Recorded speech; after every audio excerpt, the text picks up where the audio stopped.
আজকে হবে পেয়ারা মাখা, আসেন একসাথে মিলা করি। পেয়ারা গুলি একটু ধুয়ে নিব, পেয়ারা গুলা এখন কাটা নিব পিস পিস করে। আমার পেয়ারা কাটা শেষ, এখন এই পেয়ারা গুলা এখানে তুলে নিব। এখন লেবু গুলা একটু কাটা নিব, লেবু দিব। ধনিয়া পাতাগুলি একটু কাইটা মানুষ করে নেই, আর নাইলে তো খাওয়া যাইব না।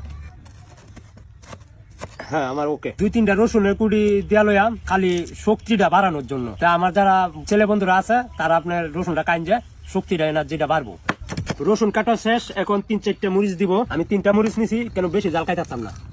এরপরে দিলাম ধনিয়া পাতা, এরপরে দিমু রসুন গুলা, এরপরে দিমু হালকা লবণ। আমার এই পরিমাণ হইলেই হইব লবণ। এখন দিমু একটা কসলা, সব বসিয়ে হইব।